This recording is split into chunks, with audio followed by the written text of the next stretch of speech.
Hola, buenos días. Soy Nico.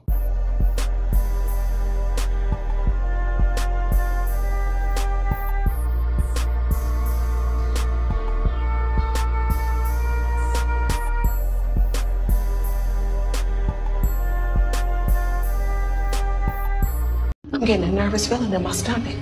I might start farting. If I cut some, you promise not to tell anyone? No, I won't tell anyone. So today, we're going to be talking about something that I feel like is common sense and self-explanatory when it comes to like hookup culture.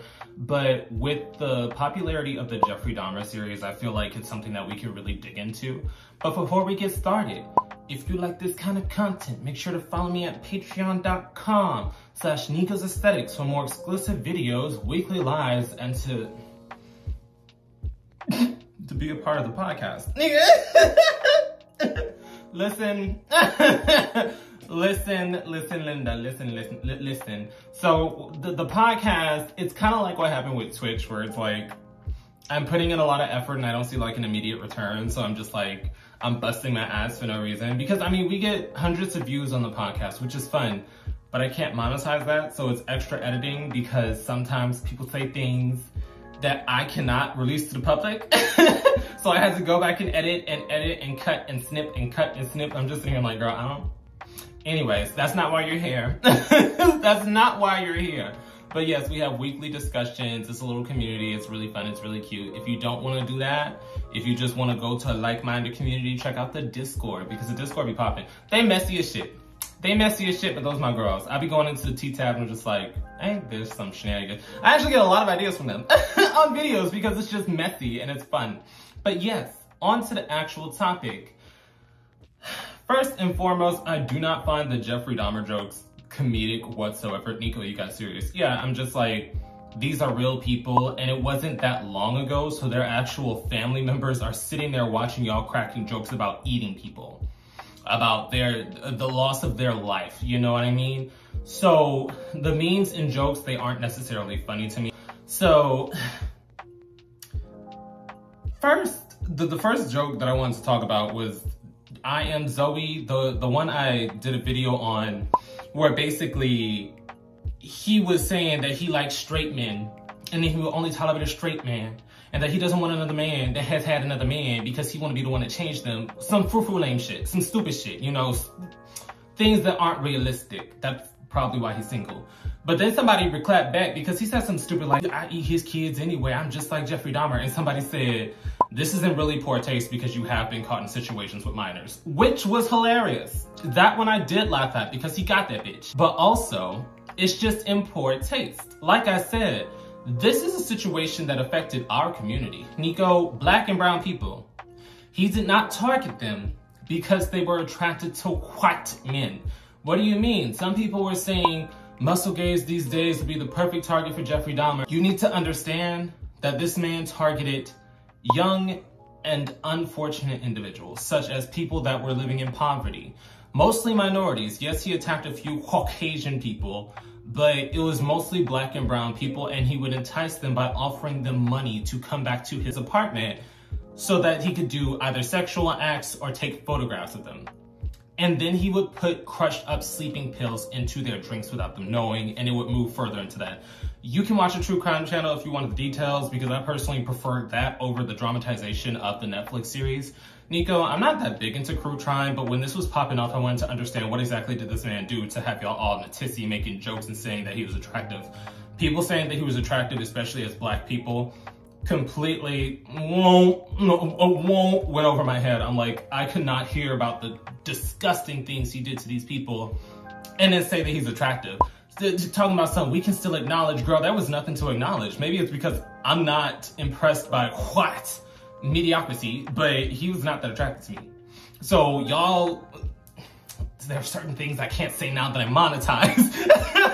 It's like, so y'all acting the buffoon for this white man. I could not relate. It did not resonate with me. But yes, so he targeted people that were in a less fortunate demographic because he knew the police weren't going to do anything. Essentially, every time something came up, he would just be like, oh, we're just doing gay things. And then they would look at his gay ass, and then they would look at the black or brown person who was in visible distress. And they would just be like, oh, it's gay shit. And they kept it moving. So making jokes about that does not resonate with me, especially because nobody in today's day and age, the muscle gays you quote unquote are attacking would be Jeffrey's preference, because he wanted somebody that was vulnerable, that the police would not care about. That's another thing though. I mean, it's a tangent because the real topic here is gonna be hookup culture, but I never understood like getting disgruntled about somebody sleeping with a white man.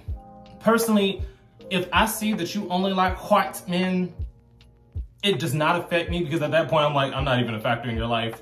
You're a complete stranger. Not to mention, a lot of y'all have this like weird parasocial relationship with people you see online where you're like, oh, I know them, and oh, I should be with them, I should be with them. That's a complete stranger. If he likes Caucasian men, I can't change that. My black ass cannot change that no matter what I do, so I don't stress about that kind of thing. It's more of when I see that that's their pattern, I act accordingly and I move on. But that's just me. I don't let other people and who they sleep with bother me, just because that's none of my business. I'm not sleeping with them. But also, we're gonna get on to hookup culture. So there was a tweet way back in the day that somebody posted that was like, basically, I let Trade into my house and he robbed me, but I didn't let him know that I knew he stole my chain. So I brought him back to my house, and then afterwards I had my brother jump him. And I thought that was hilarious, but it also raised the question, especially with this Jeffrey Dahmer situation. Hookup culture is kind of like very dangerous. Nico, I come on here and I talk about the emotional implications that it has and how it stunts, you know, romantic growth if you're actively searching for romance but finding half-hearted content with like a cuddle after hooking up. That it usually adds emotional damage to people because they're like, I have to give these sexual favors in order to get romantic attention afterwards. But there's a bodily harm and or theft risk. You have a complete stranger in your home. And you know, the more that I talk about it, I'm just sitting here like, I understand why some of the girls are like, I don't host. Nico, some of the girls just live with their parents, or they're cheating on their significant other. If we're just being blatant, that's why they can't host. But some people, I know, for example, I have my own place. I don't necessarily hook up anymore. I prefer friends with benefits, but I don't want no stranger in my home. I remember even with friends with benefits that I've never had in my home before, but I've linked up with before, if they sleep over, I make sure we cuddle. Nico, not because I have a romantic, you know, inclination towards them, but just so, bitch, if you get up, I know where you're going. That's the thing. Nico, I think 2 steps ahead, bitch. You're not about to get me at like a quick lick. I am not no lick. You're not about to rob me. But it's interesting to think we let people into our homes without knowing their intentions. You know what I mean? Like, yeah, we can be hot and bothered, but they could have completely different intentions for you. Be it violent, be it robbing you. Because I know a few people that have got licked, especially in the news, because I think I brought this up when we talked about Grindr hookups before.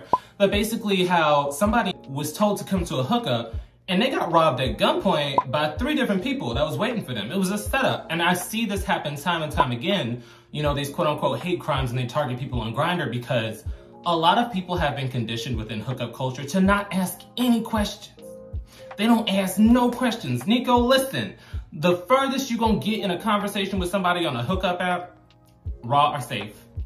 Not even when we last tested. What's the address? It's really that simple, or they just send their location.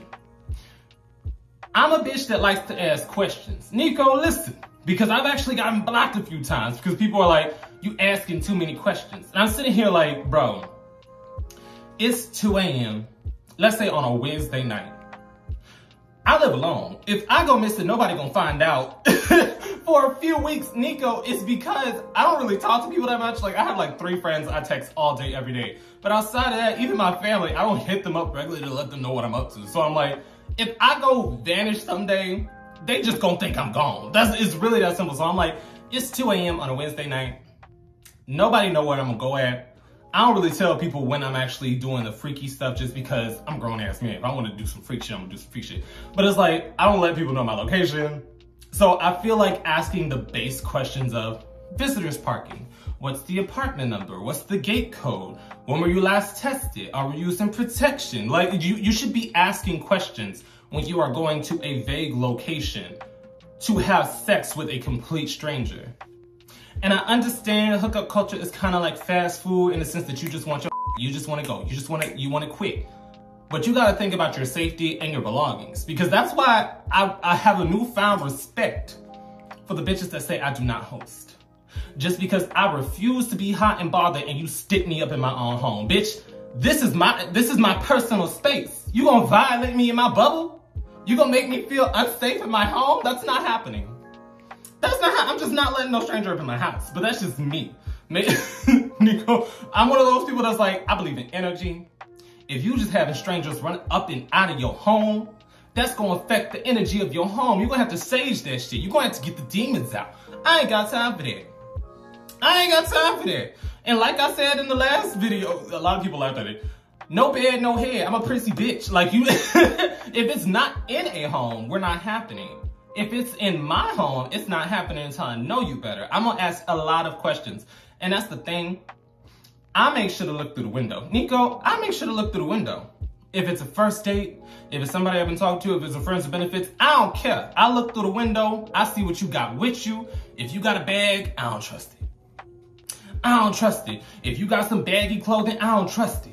What you got up under there? What you got in your pockets? There's too many questions that y'all are not asking. But yes, I've rambled on long enough. How do you feel about the safety risk of hookup culture, of people possibly not only robbing you, but causing you bodily harm, especially with so many cases of people being set up on these apps and getting robbed because you let a complete stranger into your home. You went to a vague location to meet up with a stranger for a quick fix. And I don't want to hear none of the girls that's like, oh, I don't do hookups, I'm too good for that. Girl, this ain't about you. If you can't relate, you can't relate to the story. I want to hear the story from the girls that be in the streets, that be in the trenches. I want your opinions on that, because as someone who used to be running the streets, I never sat down to think I'm risking my life to clap some cheeks for like 20 minutes. You know what I mean? Because when we say risking our lives, people are usually doing that, oh, wrap it up, STD, which you should be checking. You should be using some form of protection and or just screening your partners. But we don't talk about the life-altering, dangerous shit, like getting robbed or getting things I can't say on YouTube, but getting harmed. But yes, definitely drop your opinions down below. Boom. And once again, a quick thank you to all my patrons on Patreon, and a quick shout out to my third eye tier patrons. Your support means everything to me and helps me do this a lot more smoothly. I will also be listing this week's live stream topic in case anybody wants to join in on the fun. I will see you guys there.